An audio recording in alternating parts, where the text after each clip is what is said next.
కానీ యాటిట్యూడ్ ఏదైతే ఉందో. ఇవాళ అడ్వకేట్ జనరల్ లేకపోతే గవర్నమెంట్ తరపు న్యాయవాదులు ఏంటంటే గవర్నర్ గడువులోగా ఆమోదించకపోతే చట్టంగా భావించాల్సి ఉంటుంది. తమిళనాడు కేసులో నోటిఫికేషన్ సుప్రీంకోర్టు గజెట్ తీర్పు ప్రకారం ప్రత్యేకంగా నోటిఫై చేయాల్సిన అవసరం లేదన్నారు. అది చాలా తప్పు కదా. నోటిఫై చెయ్యమని ఆ తమిళనాడు జడ్జిమెంట్ లోనే ఉంది. You notify them as if you have received the assent of the governor అని సుప్రీంకోర్టు వాళ్ళు జస్టిస్ పరిధి వాళ్ళ జడ్జిమెంట్ లో క్లియర్ గా ఉంది.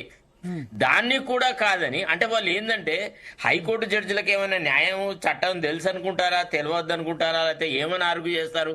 మేము ఏం ఆర్గ్యూ చేసినా కానీ ఒప్పుకుంటారు అన్న ఆలోచనలో ఉన్నారు, అర్థం కాదు.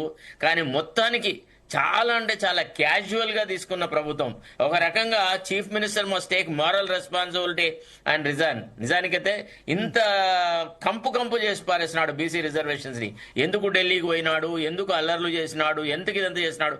సంయమనంగా కూర్చొని ప్రతిపక్షాలందరితో కలిపి ఒక మీటింగ్ పెట్టేసేసి ఈ రిజర్వేషన్లు అనేది రాష్ట్రానికి సంబంధించిన విషయము, బహుళ జాతులకు జరగాల్సినటువంటి న్యాయమైన విషయం కాబట్టి ఇందులో మనం అందరం కలిసి సమిష్టిగా చేద్దామని అనుకుంటే ఎంత బాగుండేది. అట్లాంటిదే చేయకుండా ఏకపక్షంగా తనకే ప్రాధాన్యత రావాలి, తానే బీసీలకు బంధువులు అనిపించుకోవాలన్న ఒక సెల్ఫిష్ డిజైర్ తో పోయి అనవసరంగా అంత పెంట చేసినాడు. ఎవరి మాట వినలేదు, బీసీ సంఘాల మాట వినలేదు, ఇటు బీసీ మేధావుల మాట వినలేదు, ఇతరుల మాట. కానీ అక్కడ హైకోర్టు దగ్గర మనం చూస్తున్నాం చాలా ఉద్రిక్త పరిస్థితులు నెలకొన్నాయి. బీసీ సంఘాలంతా కూడా ఆందోళన చేస్తున్నారు, పిటిషనర్ మీద ఆగ్రహం వ్యక్తం చేస్తున్నారు. మా బీసీల నోటి కాడ కూడు లాగేస్తున్నారు అని వాళ్ళు చెప్తున్నారు. అది ఎట్లా అది ఒకటి, అది సరే, దాని గురించి మనం మాట్లాడేదంటూ ఏముండదు. అది స్టేట్ గవర్నమెంట్ కి సంబంధించిన లా అండ్ ఆర్డర్ ఇష్యూ, అది వాళ్ళు డీల్ చేస్తారు. కానీ ఒకటి, కోర్టుకు రావడమే తప్పు అని అయితే మనం అనలేం కదా. కోర్టుకు వచ్చేవాళ్ళు కోర్టుకు వస్తారు. పీసీఆర్ ను మాధవరెడ్డి కాల్ కూడా కలుపమని అడుగుతున్నాం. పిటిషనర్ సంబంధించి కూడా పిటిషనర్ మాధవరెడ్డిని కూడా లైన్ లో తీసుకునే ప్రయత్నం చేద్దాం. సో అంటే ఒకటి భరత్ ఇప్పుడు మాధవరెడ్డి ఒక్కడే ఒక వ్యక్తిగా ఇది చేసిన పోరాటం అని అనుకుంటే మాత్రం దానంత అమాయకత్వం ఇంకోటి ఉండదు. మాధవరెడ్డి వెనుక ఒక బలమైన వర్గం ఉంది. మాధవరెడ్డి తరఫున తర్వాత ఉంటారు అనుకుంటారు. ఒక పటాలము వాళ్ళు ఎంత చాలా ప్రస్ఫుటంగా ఆర్గ్యుమెంట్ చేసినారు. ముఖ్యమంత్రి ఉంటారు, ఇంకెవరు ఉంటారు, ముఖ్యమంత్రి వర్గీయులు ఉంటారు. ముఖ్యమంత్రి ఎన్నడూ రిజర్వేషన్ల పట్ల సానుభూతితో లేడు. ఆ విషయం మేము మొదటి నుంచి చెప్తూనే ఉన్నాం కదా. ఓకే ఓకే ఓకే సో ఒకటి, ఇప్పుడు ఏంటి, రాష్ట్ర ప్రభుత్వం గనక ఎన్నికలు నిర్వహించాలంటే ఇప్పుడు ఈ మధ్యంతర ఉత్తర్వులు ఏవైతే స్టే ఇచ్చారో స్టేను వెకేట్ చేయమని సుప్రీంకోర్టు పోవచ్చు కదా. ఇప్పుడు ఇంకోటి ఏంటంటే డీటెయిల్డ్ ఆర్డర్ రావాలా.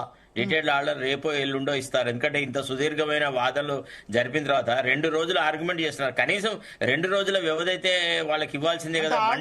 చెప్పారు కదా, చెప్పిన తర్వాత మళ్ళీ చేంజ్ చేయొచ్చా? కోర్టులో అనౌన్స్ చేసింది అదే ఆర్డర్ కదా. ఏముండదు, స్టే ఉంటది. స్టేకి ఎందుకు స్టే ఇచ్చినాము అనేది నేను ఆర్డర్ విన్నాను ఏంటంటే after hearing learned council for petitioners as well as the respondents elaborated for 2 days, general elaborated for 2 days అని చెప్పి 4 వారాల లోపల గవర్నమెంట్ రిప్లై ఇవ్వాలి. 2 వారాల లోపల పిటిషనర్స్ దానికి మళ్ళీ కౌంటర్ రిజైండర్ ఇవ్వాలి. 4 వారాల లోపల గవర్నమెంట్ వాళ్ళు కౌంటర్ వేయాలా, రిజైండర్ 2 weeks అంతే కదా. 2 weeks అని చెప్పి లాస్ట్ లో ట్విస్ట్ ఇచ్చారు.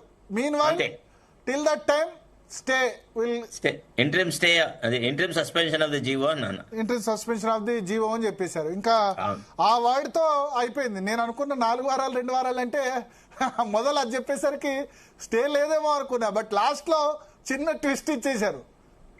అంటే కోర్టు చెప్పే విధానం అంటే మెచ్యూరిటీ ఉంటది జడ్జెస్ లో. They know how to deal with it. ఇప్పుడు మనము ప్రభుత్వ పరంగా వీళ్ళే ఇట్లా ఉంటే సుశిక్షితులైనటువంటి న్యాయమూర్తులు వాళ్ళ ఆలోచన సరళి తర్వాత. ఒక్కసారి మిమ్మల్ని ఇంటరప్ట్ చేస్తున్నాను. మాధవరెడ్డి పిటిషనర్ ప్రస్తుతం మనతో పాటు లైవ్ లో సిద్ధ